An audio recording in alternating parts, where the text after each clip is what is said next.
Welcome to this explainer. Okay, we are diving straight into what I can really only call a masterclass in strategic growth. We're talking about Blencowe Resources and their newly updated Definitive Feasibility Study, the DFS, for the Orom-Cross graphite project in Uganda. Now, if you're tracking battery metals, you already know graphite is the heavyweight champion of the EV battery anode. It's literally the bulk of it. So when a major update like this drops, we pay attention. Usually these updates are just, minor tweaks, but every so often a company runs the new numbers and the growth metrics are just off the charts. That is exactly what we're looking at today. I mean, just look at that number, plus 120%. Seriously, what actually drives a mining project's net free cash flow up by over 120% in just a few months? You're going from a solid valuation to an absolute monster. And here's the crazy part, doing it without increasing the initial anticipated capital spend. It's super rare in resource development, and it's the exact hook we're going to break down today. How on earth did Blencowe pull off this massive growth catalyst? So, here's our roadmap for the day. We'll start by crunching the new math of this billion-dollar upgrade, figure out the drivers behind this massive growth, look at their smart scaling and phasing blueprint, zoom out to the shifting global supply chains, and finally, scope out the road ahead. All right, kicking things off with Section 1, a billion-dollar upgrade, the new math. We really need to start right at the top with the bottom line financial impact of this May 2026 DFS update, because the new math here fundamentally rewrites the scale of Orom-Cross. Just take a second to absorb the sheer scale of this jump. The project's net present value, the NPV10, climbed 15% to a staggering $1.254 billion over the initial 15-year life of the mine. But the absolute showstopper, that net free cash figure, it rocketed up 120% to nearly $4.5 billion. Average annual EBITDA also took a massive 45% leap, landing at $333 million a year. Now sure, the internal rate of return, the IRR, did moderate just a touch to 51% because of the specific timing of the capital spend, but the absolute cash generation here is just phenomenally robust. And here is the real kicker, the part that makes you do a double take. The most impressive aspect of these financial upgrades is that they nailed them without adding a single dollar to the anticipated capital spend required to actually deliver the project. That is a huge win for the project's economics. They optimized operating inputs like fuel and equipment, drastically improved the revenue outlook, and held the line completely on upfront costs. Which brings us right to Section 2, Drivers of Massive Growth, the Rule of 3. So you're probably asking, how exactly did they manage that leap in value without spending more cash up front? Let's pop the hood on this. It basically boils down to a rule of 3 core growth drivers. First, they are modeling much higher volumes and better pricing for high-grade purified graphite, and they're specifically targeting hungry Western markets for this. Second, ever since their 2025 bulk sample testing, they've managed to lock in several new, super high-value niche offtake agreements. And third, they threw expandable graphite into their downstream sales mix. And what actually gave them the green light to target these higher-value streams so aggressively? An expanded reserve base from their Stage 7 program. It gave them the absolute confidence to model out these highly scalable product pathways. And honestly, this brilliantly highlights a massive shift in their whole business model. It's not just about digging dirt out of the ground anymore. It's all about the downstream processing.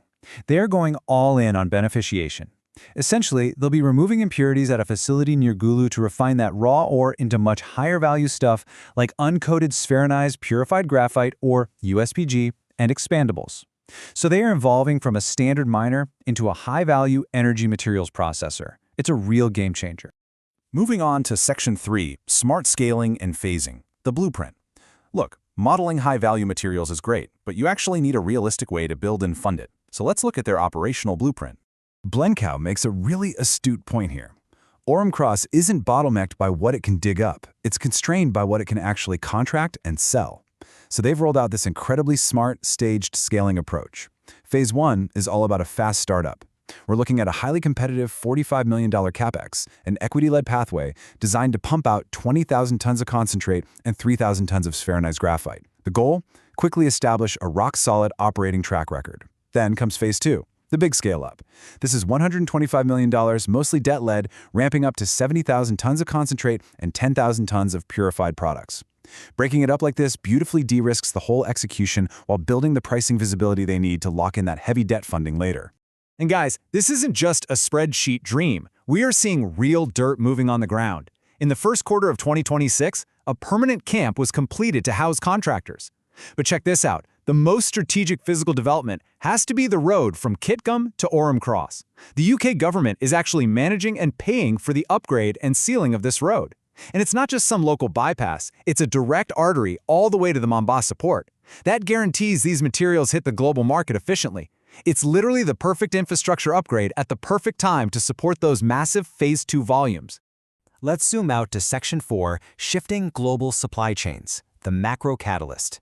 Because to truly grasp why this project's growth is exploding, we have to look at the massive global forces acting as tailwinds right now.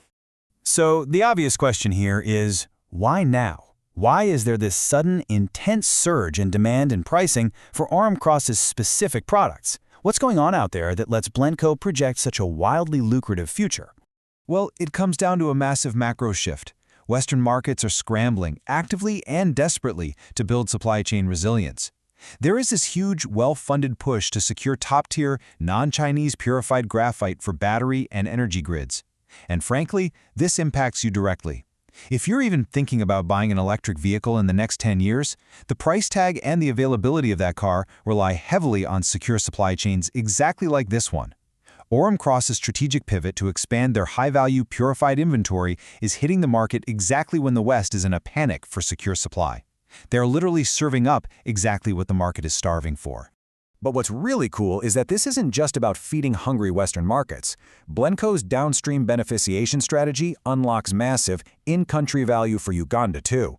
By committing to local processing right there near Gulu, they're perfectly aligning with Uganda's national goals for industrial development and transferring vital skills. It's the definition of a win-win. Uganda gets a major high-value industrial boost, and Orom-Cross cements its spot in a resilient global supply chain. All right, wrapping things up with Section 5, the road ahead, funding and future pacing. With a $1.2 billion NPV and the global macro winds totally at their back, what happens next?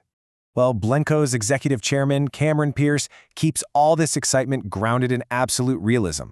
He points out funding remains the key gatekeeper. And he's right, but the combo of low upfront capex and huge downstream exposure makes this a super attractive play. They already have interested partners under NDAs, digging deep into the data room for Phase 1 project-level equity funding. Meanwhile, they're working parallel tracks for longer-dated Phase 2 debt, exploring routes like the DFC. Locking in that capital, that's the critical next hurdle. But here's the thing, the growth story doesn't even stop there. Beyond that initial funding, there are some massive upsides that aren't even modeled into these numbers yet.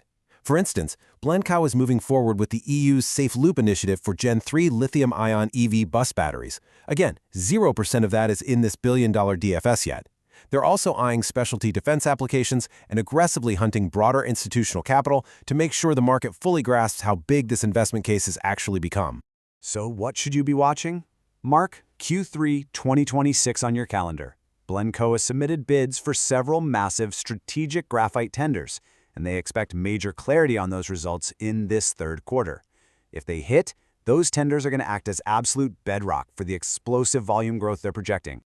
So, we've seen how Blencowe took a really solid project and, through some very strategic downstream processing and flawless macro timing, mutated it into a massive cash-generating powerhouse, all without adding a dime to their upfront capex.